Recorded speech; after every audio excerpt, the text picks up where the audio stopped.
ఏపీలో కౌంటింగ్ రోజు ఏం జరగబోతోంది? పోలింగ్ రోజు జరిగిన విధ్వంసం కంటే మరింత ఉన్మాదం జరగబోతోందా? దీనికి సంబంధించిన ప్రిపరేషన్స్ ఇప్పటికే పార్టీలు ప్రారంభించాయా? ఇప్పటికే కావాల్సినవన్నింటినీ పార్టీ నేతలకు నూరిపోస్తున్నారా? ఎందుకు ఇన్ని డౌట్స్ వస్తున్నాయని ప్రశ్నిస్తున్నారా? అయితే మీరు ఈ మాటలు వినాలి. అయితే దానికి ఏదో మనం వాళ్ళ ఆటలు సాగరించి వాళ్ళు పెట్టే జరిపే సైకలాజికల్ వాటన్నిటి మనం తట్టుకొని మనం ఏదో వెంబడి దిగకుండా ముందు ప్రియంటివ్ వాళ్ళను ఒక్క ఆట కూడా సాగనివ్వకుండా ఏం చేయాలనే ఉద్దేశంతో మోర్ అలర్ట్గా ఉంటున్నాం. అవతల వాడు ఏదన్నా తను అనుకున్నట్టు అడ్డంగా చేయకుండా అడ్డం కొట్టడం నాకు కావాలి, ఏమేమి ఉన్నాయో రూల్ పొజిషన్ దాన్ని చూసుకోవడం. మనది ఒకటి వాడు చల్లనోటుగా ఇది చేసే పరిస్థితి రాకుండా అడ్డం పడాలి. ఏమేమి చేయొచ్చో దానికి మనకు కావాలి. ఇదే మనకు అంతే తప్ప రూల్ అట్లుంది కాబట్టి దాని ప్రకారం మనం పోదాం అనడానికి మనం కూర్చోాలి. సో మనకు అనుకూలంగా అవతలోడు ఆటలు సాకుండా చేసేటట్టు ఆ రూల్ని ఎట్లా ఇది చేసుకోవాలి, అవసరమైతే దాని వరకు ఎంతవరకు ఫైట్ చేయాలి అనేది మనం నేర్చుకుందాం.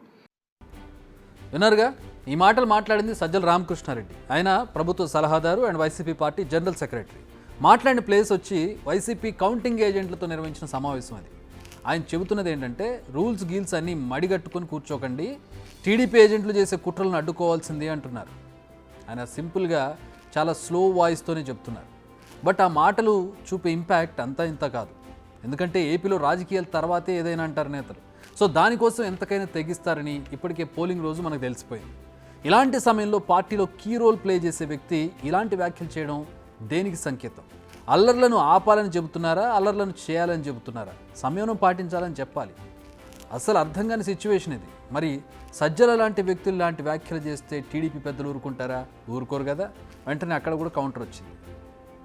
ప్రభుత్వ సలహాదారు YCP general secretary Sajjala Ramakrishna Reddy చాలా బాధ్యతారాహిత్యమైన వ్యాఖ్యలు చేశాడు. కౌంటింగ్ ఏదైతే చీఫ్ కౌంటింగ్ ఏజెంట్లు వైసీపీ వాళ్ళకి నిన్న శిక్షణ ఇస్తూ తెలుగుదేశం జనసేన కౌంటింగ్ ఏజెంట్లు అడ్డుకోండి, అడ్డపడండి, రూల్స్ పాటించేవాళ్ళు వెళ్ళొద్దు, నియమాలు నిబంధనలు పాటించేవాళ్ళు కౌంటింగ్కి వెళ్ళమాకండి, అడ్డుపడేవాళ్ళు అడ్డం చెప్పేవాళ్ళు వెళ్ళండి.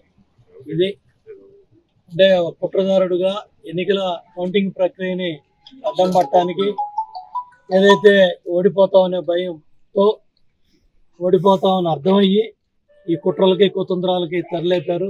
దీనికి జగన్నాటానికి బాధ్యుడు జగన్మోహన్ రెడ్డి. జగన్మోహన్ రెడ్డి అండదండలతో, జగన్మోహన్ రెడ్డి ప్రోత్సాహంతో ఏదైతే ఎగ్జిట్ రిజల్ట్స్ ఇవాళ తాడేపల్లి కొంపతో పాటు లండన్లో ఉన్న ముఖ్యమంత్రి కూడా అర్థమైపోయింది, ఓడిపోతున్నామని అర్థమైంది. దాంట్లో భాగంగానే ఈ చీఫ్ కౌంటింగ్ ఏజెంట్లకి నిన్న శిక్షణ ఇస్తూ మీరు అడ్డం పడాలి, అడ్డుకోవాలి, టీడీపీ జనసేన కౌంటింగ్ ఏజెంట్లతో గొడవ పడాలి, అట్లా గొడవ పడే వాళ్ళే కౌంటింగ్కి వెళ్ళండి, రూల్స్ పాటించే వాళ్ళకు, రూల్స్ కట్టంగా కావాలనే వాళ్ళే. ఇది టీడీపీ నేత దేవినేని ఉమ ఇచ్చిన కౌంటర్. అఫ్కోర్స్ సజ్జల మాట్లాడిన దానికి చాలా మసాలా యాడ్ చేశారనుకోండి. బట్ ఈయన కూడా రాజకీయ నేత కాబట్టి దానిలోంచి వారికి కావాల్సింది వాళ్ళు తీసుకున్నారు. మొత్తానికైతే ఇప్పటికే పోలీస్ కేసు నమోదైంది. ఐపీసీలోని పలు సెక్షన్ల కింద కేసులు నమోదు చేశారు. దీంతో సజ్జల చిక్కుల్లో పడ్డారు. అయితే ఇక్కడ టాపిక్ కేసులు కాదు, అదేమంత పెద్ద విషయం కూడా కాదు. బట్ నేతల ఆలోచన ధోరణినే కాస్త కంగారు పెడుతోంది. పార్టీ పెద్దలు కంట్రోల్ చేస్తేనే కింది స్థాయి నేతలు కొన్నిసార్లు మాట వినరు. మరి ఇలా వెనకుండి ప్రోత్సహిస్తే ఇక ఆగుతారా? ఇది పెద్ద క్వశ్చన్. ఇక్కడ సజ్జల ఆన్ రికార్డ్ మాట్లాడారు కాబట్టి దొరికిపోయారు. బట్ తెర వెనుక మంతనాలు జరిపే వారు అన్ని పార్టీల్లో ఉంటారు. అదే కంగారు పెడుతోంది. చూస్తుంటే అధికారం పదవి కోసం ఏం చేయడానికైనా రెడీ అన్నట్టుగా ఉంది వీళ్ళ పరిస్థితి. ఒకసారి కాస్త వెనక్కి వెళ్ళండి. ఏపీ ఇంటెలిజెన్స్ ఒక నివేదిక ఇచ్చింది. కౌంటింగ్ రోజు అల్లర్లు జరిగే అవకాశం ఉందని పోలీస్ శాఖను అలర్ట్ చేసింది. కొన్ని ఏరియాల్లో పోలీసులను స్పెసిఫిక్గా వార్న్ చేసింది ఏపీ ఇంటెలిజెన్స్. మరి కౌంటింగ్ రోజు అల్లర్లు జరగకుండా తీసుకుంటున్న చర్యలు ఏంటి? ప్రస్తుతం పేరుకు వైసీపీ అధికారంలో ఉన్న పాలనా పగ్గాలు మాత్రం ఎలక్షన్ కమిషన్ చేతుల్లోనే ఉన్నాయి. పోలింగ్ రోజు జరిగిన ఘటనలను దృష్టిలో ఉంచుకొని ఏపీపై ఈసీ స్పెషల్ ఫోకస్ పెట్టింది. కేంద్ర బలగాలను అప్రమత్తం చేసింది. జిల్లా ఎస్పీలకు కూడా స్పెషల్ ఆర్డర్స్ వెళ్ళాయి. అన్ని జిల్లాల్లో ఇప్పటికే రౌడీ షీటర్లు సమస్యాత్మకంగా మారతారనుకునే వారి లిస్ట్ జిల్లా పోలీస్ బాసుల వద్దకు చేరింది. రౌడీ షీటర్లను ముందస్తుగానే అదుపులోకి తీసుకుంటున్నారు, బైండ్ ఓవర్ చేస్తున్నారు.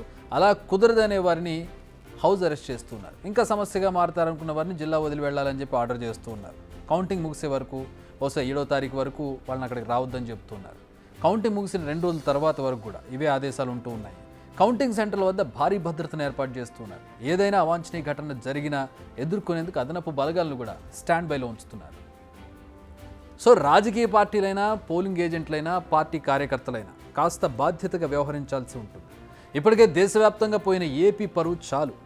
చట్టాలకు లోబడి మీకున్న ప్రతి ఒక్క హక్కును వినియోగించుకోండి, నిరసనలు కూడా వ్యక్తం చేయండి, చాలు.